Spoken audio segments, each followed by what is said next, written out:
magique. Il y a Potiron me dit, mais non, tu passeras jamais à la télé, oui, oui. Eh ben si, tu vois. Des petits oui-oui. Ouais, c'est ça. C'est tout un univers et c'est là où on voit aussi l'attachement des gens. Et cet attachement, si on est remplacé par de l'IA, ça sera fini, quoi. Les fans de Dragon Ball l'ont reconnu, oui, on a rencontré Brigitte Lecordier, l'une des voix les plus iconiques de notre enfance. Et son métier de comédienne de doublage, dont elle parle avec tant de passion, risque de disparaître.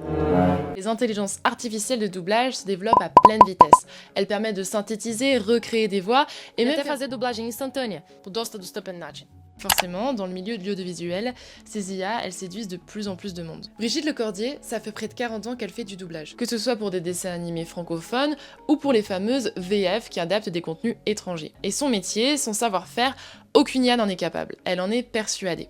On incarne un personnage, on va le faire vivre, on va comprendre ses émotions. Nous, on apporte tout ça. Un petit oui-oui, il est sensible, il rate les choses, il croit qu'il les rate et puis finalement, il les réussit. Une intelligence artificielle, elle ne peut pas faire ces petites nuances qu'un humain pourrait faire. Cette machine de l'IA, elle ne crée pas, elle ne fait que refaire ce que des artistes ont déjà fait. Mais à quoi ça sert? Pour aller plus vite? Mais il faut écouter Miyazaki. À quoi ça sert d'aller plus vite quand on fait un dessin? Quand on crée, quand on fait de la création, on ne pense pas au temps. On pense au résultat, à ce qu'on a envie de dire, de raconter, d'émouvoir. Voilà. Et en rien, l'IA peut remplacer un artiste. Pour défendre leurs droits et leur savoir-faire, les doubleurs français se sont beaucoup mobilisés, notamment via l'initiative Touche pas ma VF, avec cette vidéo qui a fait des millions de vues sur les réseaux sociaux en 2024. Touche pas ma VF, touche pas ma VF, touche pas ma VF. Pour que les versions françaises soient faites par des artistes. Par des humains. Et jamais par des machines. Ils ont été suivis par les doubleurs allemands, italiens, et même japonais, qui sont un peu des rêves dans le milieu du doublage. Ce qu'ils demandent, c'est de réguler l'IA. Et s'il y a un acteur aujourd'hui qui essaye de légiférer là-dessus, c'est l'Union Européenne avec le fameux IA Act. Sauf qu'en fait, il est critiqué pour laisser un flou juridique sur la question du droit d'auteur.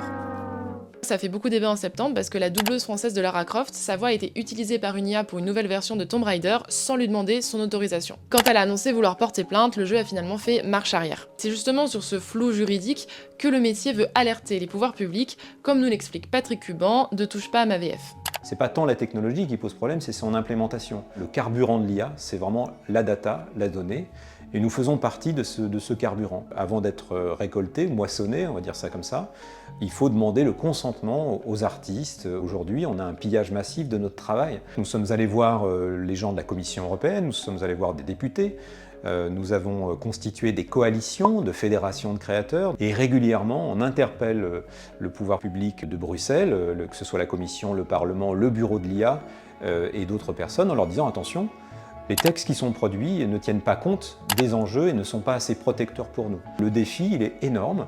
Et pour le moment, il y a un peu une méconnaissance de la technologie et de ses impacts réels sur la société de la part des pouvoirs publics, et il faudrait que ça change. C'est clair que les IA, elles se développent à pleine vitesse et ça impacte énormément de métiers en Europe. Nous, en tout cas, on continue à suivre ce dossier, donc tu peux t'abonner si ça t'intéresse.